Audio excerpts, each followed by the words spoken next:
Nah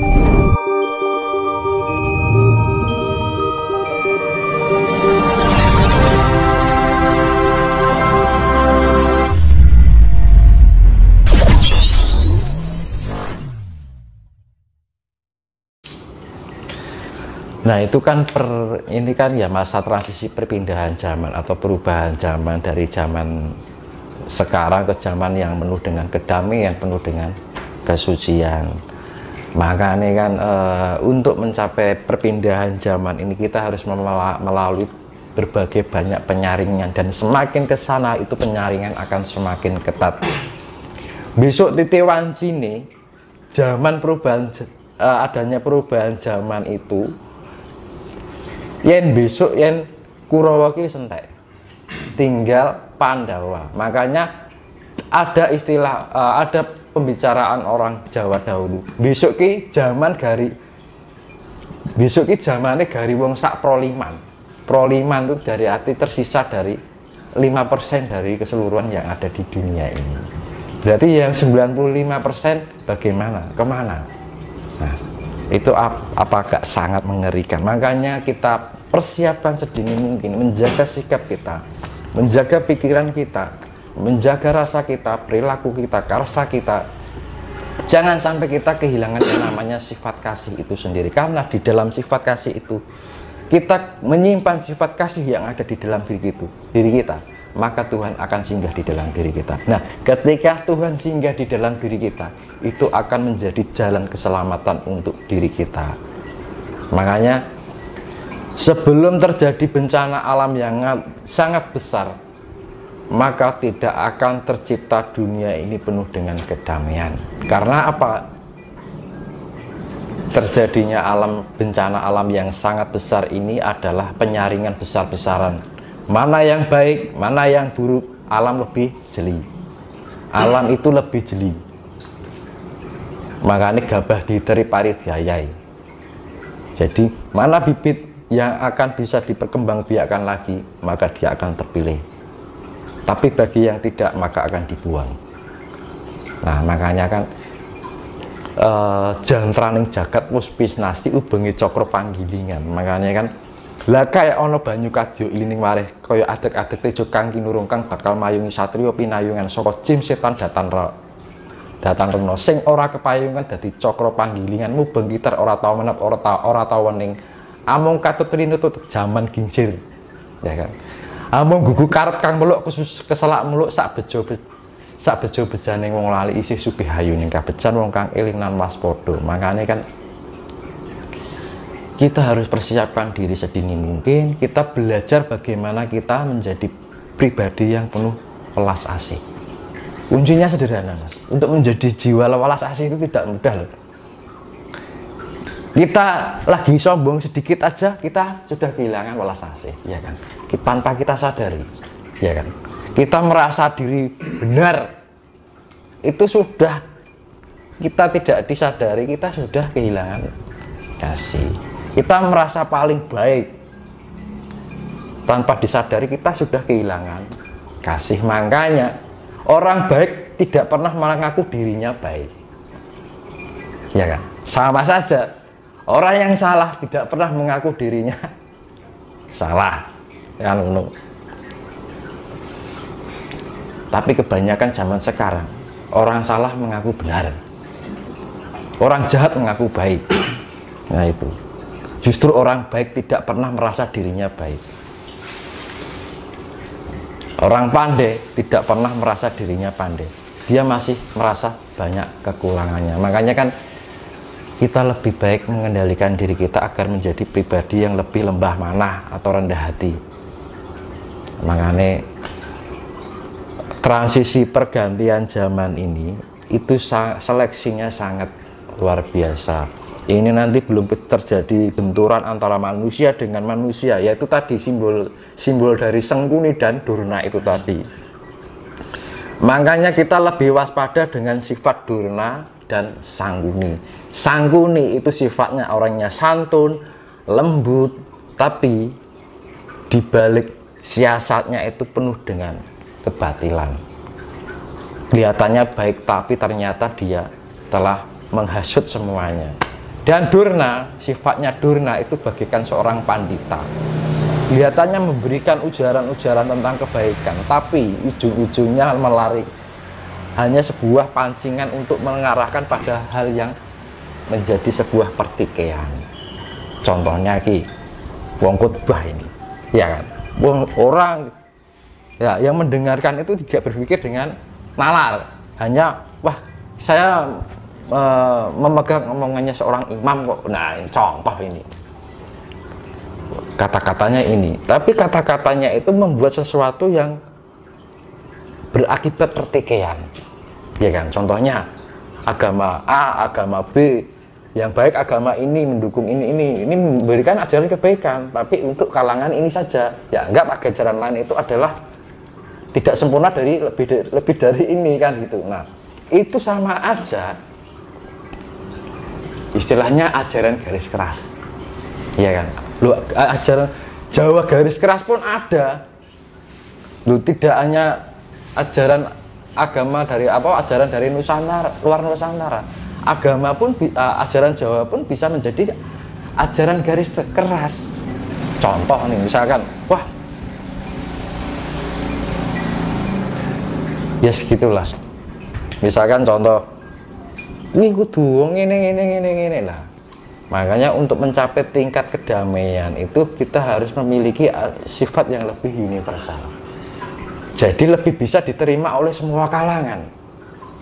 Tidak hanya terpacu hanya suatu golongan tertentu. Akhirnya kalau kita hanya memikirkan sisi tertentu saja, akhirnya timbul perpecahan dan kedamaian pun sampai kapanpun tidak akan bakal tercipta. Makanya kan ajaran Jawa yang saya ambil itu dalam arti Jawa yang sifatnya universal, diambil bukan sebuah kudu basa wong manusia harus bahasa Jawa semua, enggak, tapi diambil dari pengertiannya.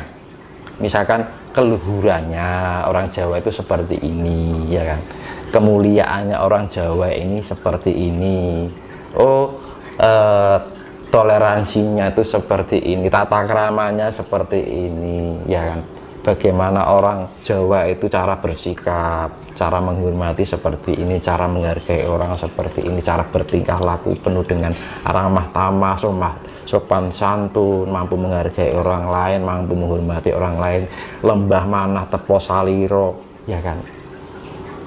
Nah, budaya-budaya seperti itu dibangunkan kembali, yaitu yang dinamakan budi pekerti Jawa. Budi pekerti Jawa itu kita tidak harus orang Amerika suruh bahasa Jawa, ya nggak bisa. Orang Eropa suruh bahasa, tapi dari segi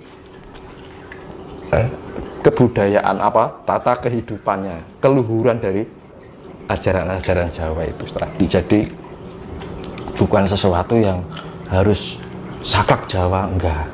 Jadi lebih bisa diterima semua kalangan, tapi lebih mengarahkan pada sebuah keluhuran. Karena orang Jawa itu, yaitu saya kembalikan, kehidupan ini tidak melulu antara benar dan salah, tapi keluhuran dan kebaikan dan kesalahan yang tidak dilengkapi dengan sebuah keluhuran sama juga bohong.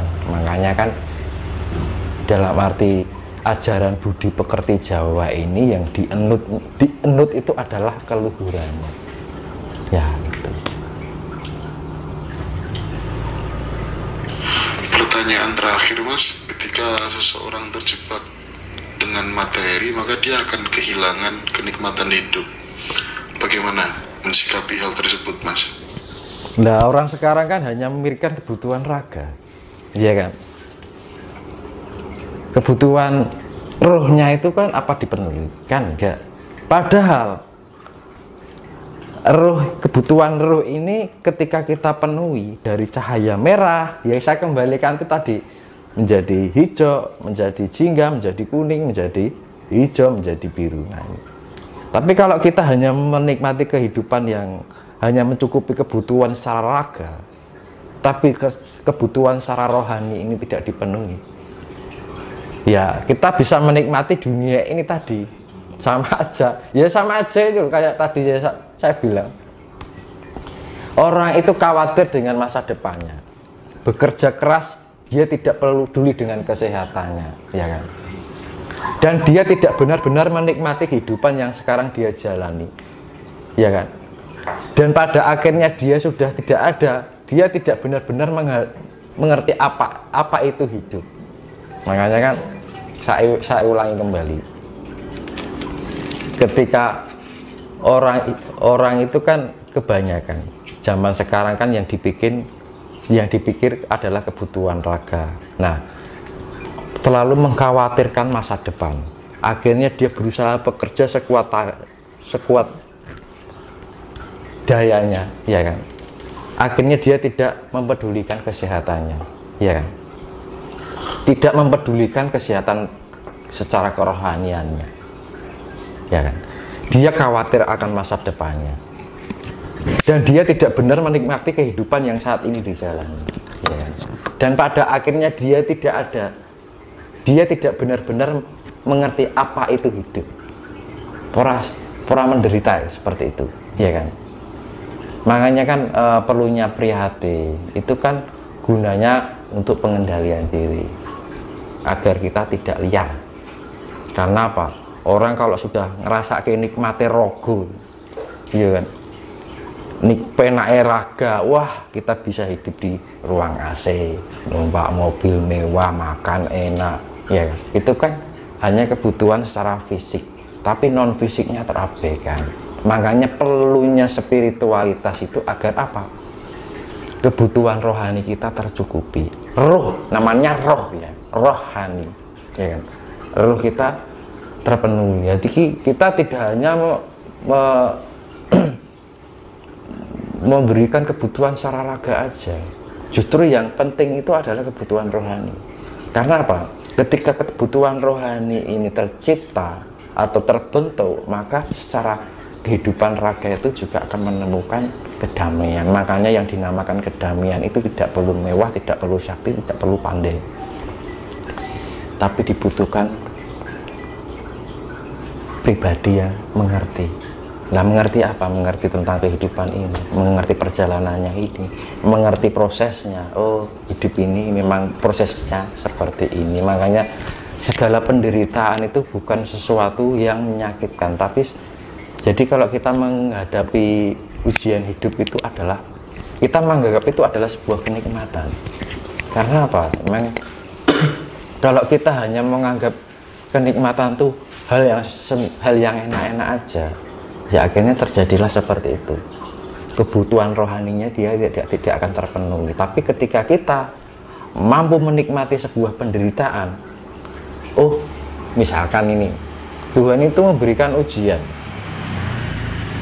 Saya misalkan contoh ya, saya yang pernah ngalami sendiri. Misalkan aku disakiti orang ini, terima kasih ya Tuhan atas segala yang Kau berikan. Semoga yang menyakiti saya ini diberikan kesadaran, diberikan pengiling-iling. Karena apa? Ketika kita menyakiti orang lain, sebenarnya kita dirinya menyakiti dirinya sendiri. Makanya kan apapun yang kita berikan sebenarnya itu adalah tanpa kita minta, itu akan kita terima. Lah kita berikan apa, baik atau enggak, yang gitu. Makanya kan ketika misalkan ini aku contohnya, ketika aku disakiti orang lain, terima kasih ya Tuhan atas segala anugerah yang telah Kau berikan. Semoga dengan kejadian ini memberikan kesabaran, menjadikan saya untuk menjadi pribadi yang lebih sabar lagi. Semoga yang menyakiti saya itu diberikan kesadaran, diberikan kasih dalam hatinya, agar Tuhan itu tetap singgah di dalam hatinya yang penuh dengan kasih. Nah, angel tuh dadi wong ngono ki, Mas. Ora gampang loh. Kadang-kadang kalau kita disakiti timbulnya ego, dendam, rasa kebencian, ya kan. Nah, makanya kan jangan mengambil arti bahwa sebuah penderitaan, sesuatu yang menyakitkan di dalam kehidupan nyata itu adalah penderitaan. Justru apa yang terjadi, mungkin masalah kehidupan, penderitaan yang ada di dalam kehidupan yang pernah kita alami ini, itu adalah sebuah kenikmatan sebenarnya. Karena apa?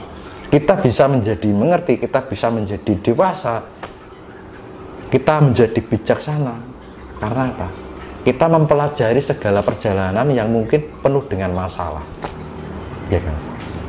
Kita pelajari, oh saya mendapatkan masalah ini nih, terima kasih ya Tuhan, ini tak pelajaran, saya pelajari. Dikasih bahan, kita pelajari. Misalnya ini Tuhan mengasih pelajaran, berarti ini masalah. Oh saya harus begini, oh saya harus lebih sabar lagi, ya kan? Tambah naik level, ya kan? Makanya ketika orang membuang energi, kita mendapatkan energi, ya kan? Orang menyakiti kan membuang energi kan, ya kan? Kalau kita menerima dengan ikhlas dan sabar, kita mendapatkan energi, naik level. Terima kasih ya Tuhan, saya naik level. Nah, sing anu kan, ya maafkan kan gitu kan. Makan itu kan bukan salah kita juga, karena salah dia sendiri. Makanya seperti itu kan, kita doakan yang menyakiti kita atau mungkin buat kita kecewa, kita doakan semoga di dalam hatinya disentuh oleh kasih. Maka ketika di hati dia ada tumbuh rasa kasih, maka Tuhan akan singgah di dalam hatinya. Makanya kan kenapa orang itu selalu dibentur masalah, agar kita menyadari, oh kadang-kadang kan zaman sekarang itu sadar kalau ketika lagi dapat masalah lagi sadar, ketika senang lupa, ya kan. Nah, ketika kita senang, kadang-kadang aku kalau diberikan kesenangan malah khawatir, jangan-jangan nanti saya lupa kan gitu. Nah makanya kan lebih perlu pengendalian diri. Nah pengendalian diri itu kan didasari oleh, yaitu tadi dibangun dengan sebuah spiritualitas. Kita lebih menjaga diri. Segala sesuatu kalau kelebihan juga nggak baik, kekurangan juga nggak baik, terlalu maju juga nggak baik, terlalu mundur juga nggak baik. Makanya hidup itu perlu di tengah-tengah. Nah, tengah-tengah itu sifatnya netral. Jadi nggak di atas, nggak juga di bawah, nggak di kanan, nggak di kiri, nggak di depan, nggak di belakang. Makanya timbullah pancer. Nah itu kan.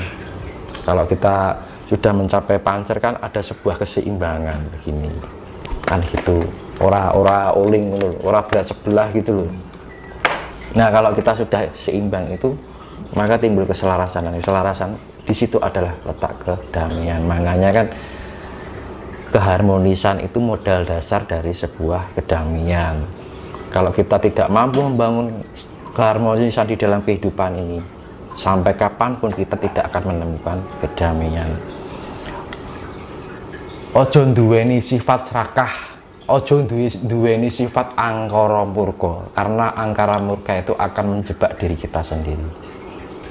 Nah itu kan, ciptakanlah kedamaian yang ada di dalam kehidupan ini, baik dari dalam diri kita sendiri, membangun keharmonisan antar sesama. Jadi ada kebersamaan gitu, ada keselarasan, ada kebersamaan, akhirnya tercipta keharmonisan. Kalau sudah tercipta keharmonisan, disitulah akan terwujudlah kedamaian.